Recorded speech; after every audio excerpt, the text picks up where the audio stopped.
Welcome back to special drive. Savitribai Phule ఆధునిక భారతదేశ తొలి మహిళా పాఠశాలలో తొలి మహిళా ఉపాధ్యాయురాలు. మహిళలందరికీ సమానత్వాన్ని కలిగి గౌరవంగా జీవించాలని ఆమె ఆశించారు. అందుకు చదివే సరైన సాధనం అని గుర్తించి ఆనాటి బ్రాహ్మణీయ మనువాద సమాజంలోని పితృస్వామ్య కట్టుబాట్లను ఎదిరించి మహిళలకు, అస్పృశ్యులకు చదువును అందించారు. మానవత్వం, స్వేచ్ఛ, సమానత్వం, సమన్యాయాల లక్ష్యాలుగా చేసుకొని తన జీవితాంతం వరకు మహిళలు, అంటరాని వాళ్ళు, రైతులు, పిల్లల శ్రేయస్సు కోసం కృషి చేశారు.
ఇక ఎగుడు దిగుడుగా నిర్మితమైన భారతదేశ సమాజంలో ప్రజలు అనేక కులాలుగా, సమూహాలుగా విడిపోవడం జరిగింది.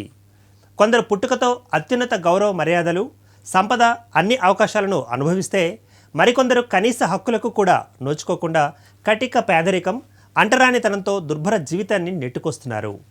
ఇలాంటి అసమాన సమాజంలో మహిళలు అత్యంత బాధితులు.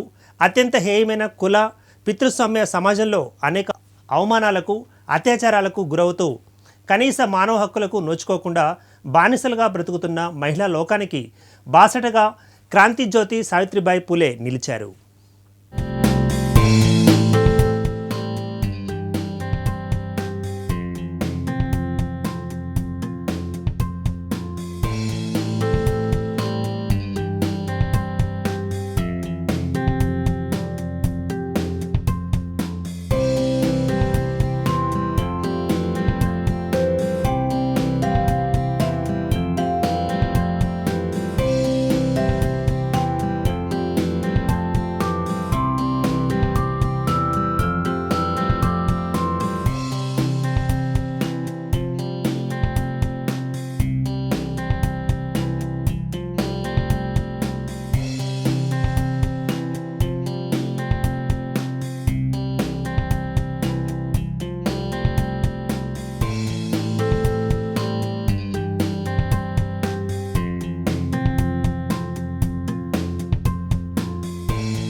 ఇక జనవరి 3, 1831 మహారాష్ట్రలోని కవాడి గ్రామంలో ఖండోజీ, లక్ష్మీ దంపతులకు మొదటి సంతానంగా సావిత్రిబాయి పూలే జన్మించడం జరిగింది.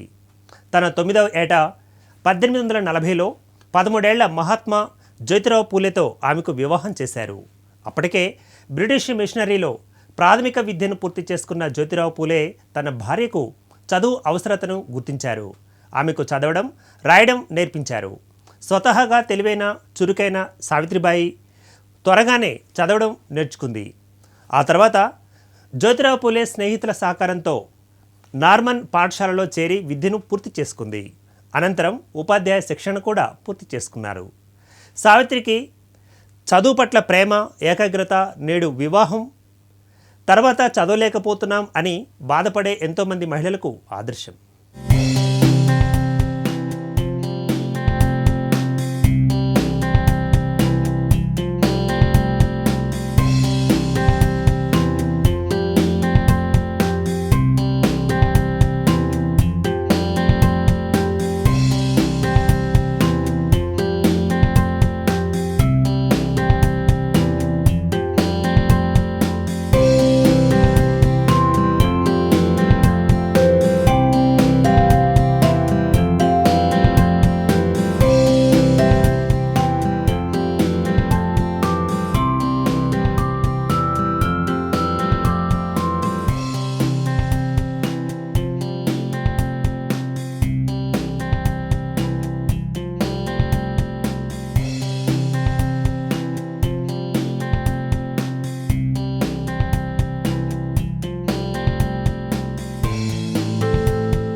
ఇక భారతదేశంలో మహర్షి కార్వే తొలి మహిళా విశ్వవిద్యాలయం స్థాపించక మునుపే 17వ ఏటనే జనవరి 1, 1848లో మొదటి బాలికా పాఠశాలను ఏర్పాటు చేసి అఖండ భారతదేశంలో మొదటి ఉపాధ్యాయురాలు ప్రధానోపాధ్యాయులుగా వారు మారారు.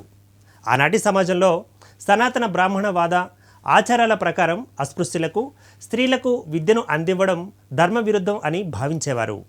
బాలికలు పాఠశాలకు రావడాన్ని తిరుగుబాటు చర్యగా భావించేవారు. అప్పుడు సావిత్రిబాయి ఇంటి నుంచి పాఠశాలకు వచ్చే దారిలో జనాలు చాలా అవహేళన చేసేవారు. అయినా ఆమె బెదిరిపోలేదు. అట్లాంటి సనాతన కట్టుబాట్లను ఎదిరించి ఎన్ని ఆటంకాలు, అవమానాలు, బెదిరింపులు ఎదురైనా పట్టు వదలకుండా అస్పృశ్యులకు, బాలికలకు చదువుల తల్లి సావిత్రిబాయి విద్యనందించారు.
ఇక ప్రతి మనిషికి కావలసిన తిండి, నీరు, బట్టలు, నివాసం వంటి కనీస అవసరాలను సమకూర్చుకునేందుకు విద్య ఒక ఆవశ్యక వనరు అని ఆమె బలంగా విశ్వసించారు. కనుకనే క్రింది కులాల వారికి, మహిళలకు చదువు ఎంత ముఖ్యమో నొక్కి చెప్పారు. చెప్పడమే కాదు, 18 పాఠశాలలు స్థాపించి విద్యా వ్యాప్తికి విశేషంగా కృషి చేశారు. ఈరోజు లక్షలాది మంది దళితులు, మహిళలు స్వేచ్ఛ స్వాతంత్రాలతో ఒక ఉన్నతమైన జీవితాన్ని పొందుతూ ఉన్నారు అంటే, ఆత్మగౌరవంతో ఉన్నారు అంటే ఆవిడే ప్రధాన కారణం. ఇక తమ కళలను సుసంపన్నం చేసుకున్నారంటే అందుకు కారణం సావిత్రిబాయి పూలే గారే. తొలితరం స్త్రీవాదులు ముక్తా సాల్వే, తారాబాయి షిండే, సావిత్రిబాయి విద్యార్థులు. ఇక ముక్తా సాల్వే తనకు బహుమతి ప్రదానం చేయడానికి వచ్చిన ఆనాటి కలెక్టర్ను మెప్పించి పాఠశాల అభివృద్ధికి నిధులు ఇచ్చేలా చేశారు. సావిత్రిబాయి తన విద్యార్థులను అంత బాగా ప్రోత్సహించేవారు. ఉపాధ్యాయులుగా సావిత్రిబాయి చేపట్టిన కార్యక్రమాలు ఈనాటికి ఆచరణీయం.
నేటి ప్రభుత్వాలు, ఆధునిక విద్యావేత్తలు గొప్ప గొప్ప సంక్షేమ పథకాలు, సరికొత్త విద్యా కార్యక్రమాలుగా చెప్పుకుంటున్న మధ్యాహ్న భోజన పథకం, అందరికీ విద్య, తల్లిదండ్రుల సమావేశాలు, సంక్షేమ హాస్టళ్లు వంటి వాటిని సావిత్రిబాయి 170 ఏళ్లకు పూర్వమే విజయవంతంగా అమలు చేశారు. అంటరాని వాడలలో గుడిసె గుడిసెకు తిరిగి విద్యార్థులను పాఠశాలల్లో చేర్పించి ఈనాటి బడిబాట కార్యక్రమాన్ని ఆనాడే చేసి చూపించారామె.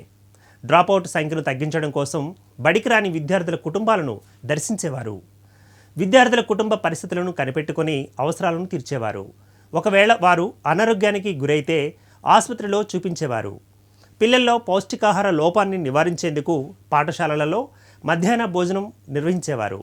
ఆ పాఠశాలలు హాస్టళ్లుగా కూడా వ్యవహరించబడేవి. చదువులో, ఆటలో ప్రతిభ కనబరిచే పిల్లలకు బహుమతులు ఇచ్చేవారు ఆమె.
ఇక పిల్లలను చినిగిన బట్టలతో చూస్తే సొంత ఖర్చులతో బట్టలు కొనిపెట్టేవారు. ఇవన్నీ చూసి జ్యోతిరావు పూలే అప్పుడప్పుడు ఒక్కడి సంపాదనతో ఇవన్నీ ఎలా చేయగలం సావిత్రి, నువ్వు కొంచెం ఇవన్నీ తగ్గించుకో అంటే మనం బ్రతకడానికి ఉంటే చాలు అనడంతో దీంతో జ్యోతిరావు పూలే కూడా నవ్వి ఊరుకునేవారు. ఈ విధంగా విద్యా వ్యాప్తి ద్వారా అంటరాని జీవితాలలో వెలుగుపూలు వికసింపచేసి ఈనాటి ఉపాధ్యాయులకు మార్గదర్శిగా మారారు.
ఇక సమాజంలోని పాతకాలపు పాశవిక భావజాలంపై తీవ్ర పోరాటాలు చేశారు ఆమె.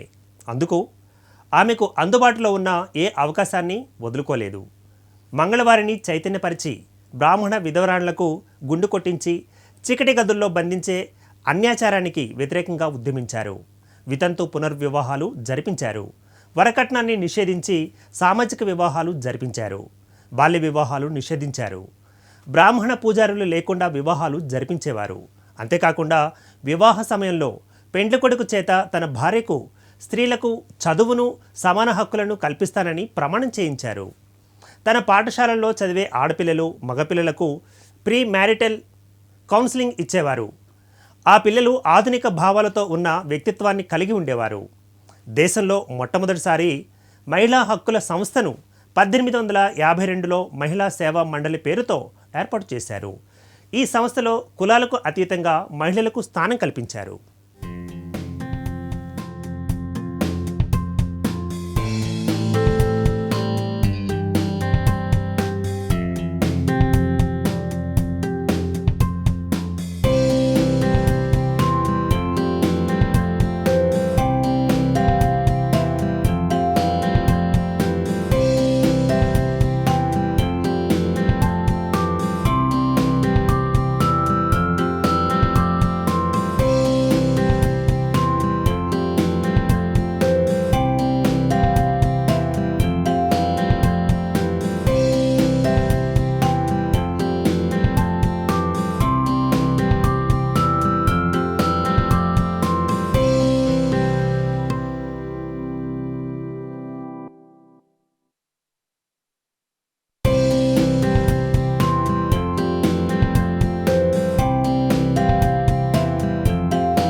స్త్రీల అస్తిత్వాన్ని ఉనికిని ప్రశ్నార్థకం చేస్తున్న భ్రూణ హత్యలకు వ్యతిరేకంగా నేడు ప్రపంచ దేశాల మహిళలు ఉద్యమిస్తున్నారు. కానీ దశాబ్దన్నర క్రితమే సావిత్రిబాయి ఈ సమస్యను గుర్తించి బాధిత మహిళలకు అండగా నిలబడ్డారు. సనాతన బ్రాహ్మణ కుటుంబాలలో బాల్య యవ్వన వితంతువులపై జరిగే లైంగిక దోపిడీల వల్ల అనేక మంది అవంచిత గర్భం దాల్చేవారు. జరిగిన అవమానాలను భరించలేక గర్భస్రావాలకు ఆత్మహత్యలకు పాల్పడేవారు. అలాంటి వారిని చూసి చలించిపోయారామె. అలాంటి ఒక వితంతువు కాశీబాయిని కాపాడి ఆమె కుమారుణ్ణి దత్తత తీసుకొని యశ్వంతరావుగా నామకరణం చేసి పెంచుకున్నారు. అతడు పెరిగి పెద్దవాడై డాక్టర్ అయిన తర్వాత మాలీ కుల ప్రముఖునికి కూతురుతో కులాంతర వివాహం నిర్వహించారు.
సావిత్రిబాయి ఉదారమాత ప్రేమ నేటి పిల్లలు లేని దంపతులకు దత్తత స్వీకరణ ద్వారా తల్లిదండ్రులు అయ్యేందుకు మార్గం చూపించారు.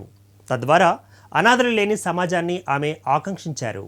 అంటరానితనం మగ్గే అస్పృశ్యుల కోసం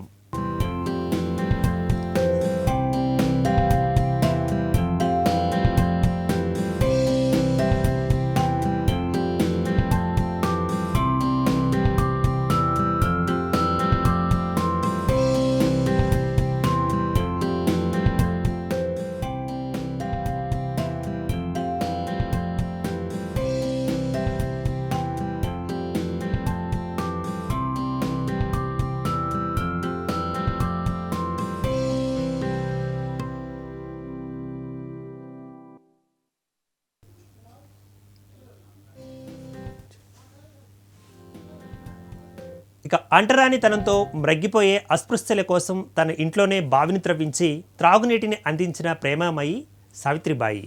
తీవ్ర కరువు బారిన పడిన తిండి గింజలు దొరకలేని పరిస్థితుల్లో ఉన్న వివిధ వర్గాల నుండి ఆహారాన్ని సేకరించి 52 ఆహార కేంద్రాల ద్వారా వేలాది మంది ఆపన్నులను ఆదుకున్న అన్నపూర్ణ ఆమె.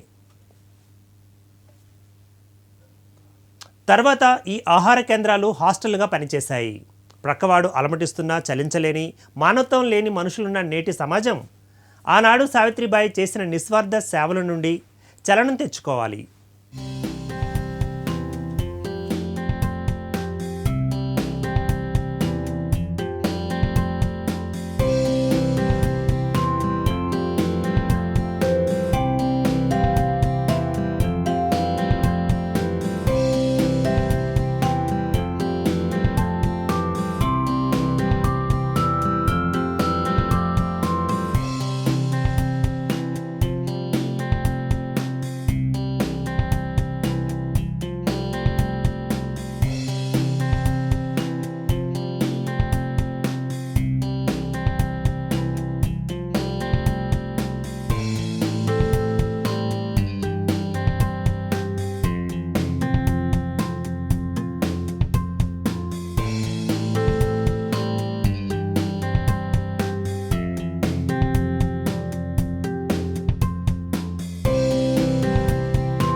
సావిత్రిబాయిని చాలామంది మహాత్మా జ్యోతిరావు పూలే భార్యగానే గుర్తిస్తారు.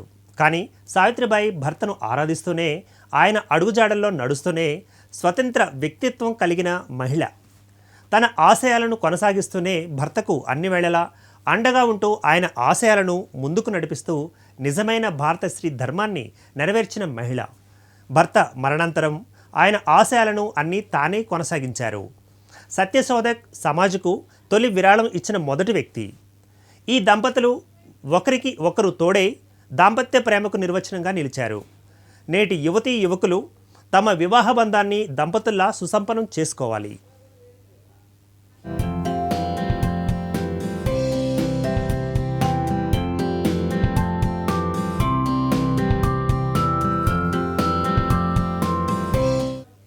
సావిత్రిబాయి తొలితరం రచయిత్రి, కవయిత్రి. ఈమె రచించిన కవితల సంపుటి కావ్యపూల్, భవన్న కాశీ, సంపోది రత్నాకరం, జ్యోతిబాకు రాసిన లేఖలు చదివితే విద్య పట్ల, సమాజం పట్ల ఆమె నిబద్ధతకు, అస్పృశ్యుల పట్ల ఆమె పేరుకు, ఆమె విజ్ఞానానికి నిలువుటద్దం పడతాయి. జ్యోతిబా పూలే రాసిన అనేక వ్యాస సంకలనాలను ప్రచురించి సంపాదకురాలిగా కూడా తన ప్రతిభను చాటుకున్నారు.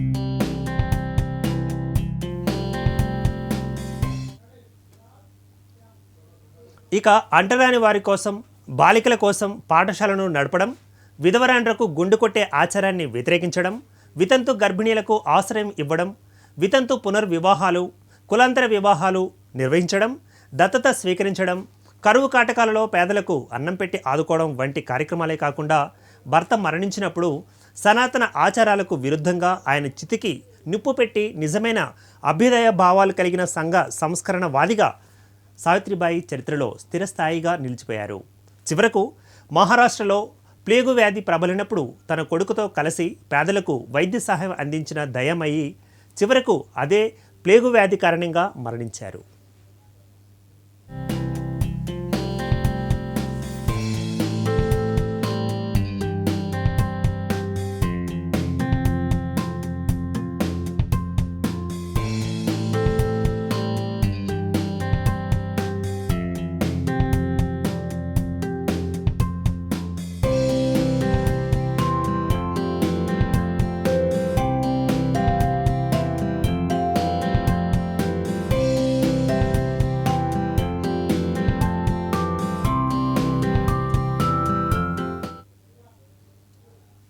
ఇలా తన ప్రేమ, లక్ష్య సాధన పట్ల తనకున్న నిబద్ధత వల్ల తన ప్రజల హృదయాలను గెలుచుకున్నారు. తన మానవతా హృదయంతో దళితుల, మహిళల జీవితాలలో వెలుగు నింపి తరతరాల అంధకారానికి ముగింపు పలికారు. మహిళా సాధికారత కోసం ఒక క్రూసేడర్లా పనిచేసిన సావిత్రిబాయి తరతరాలుగా మనువాద దాస్యంలో మగ్గిపోతున్న మహిళలు, అణగారిన వర్గాలకు మెస్సయ్య. ఆనాడు సావిత్రిబాయి పోరాడిన దురాచారాలు నేటికి కొత్త కొత్త రూపాలలో కొనసాగుతూనే ఉన్నాయి. మహిళలే దాడులు, అత్యాచారాలు, అంటరానితనం, కుల వివక్ష, పేదరికంతో పెరిగిపోతున్నాయి. సమాజంలోని అంతరాలు రోజురోజుకి పెరిగిపోతున్నాయి. నాణ్యమైన చదువు పేదలకు అందకుండా ఖరీదైన వస్తువుగా మారిపోయింది. కాబట్టి యువత అమ్మ సావిత్రిబాయి జీవితాన్ని స్ఫూర్తిగా తీసుకొని సరైన కార్యాచరణతో ముందడుగు వేయాలి. జనవరి 3న ఈ జయంతిని పురస్కరించుకొని ఇదే ఆమెకు మనం ఇవ్వగలిగే ఘనమైన నివాళి.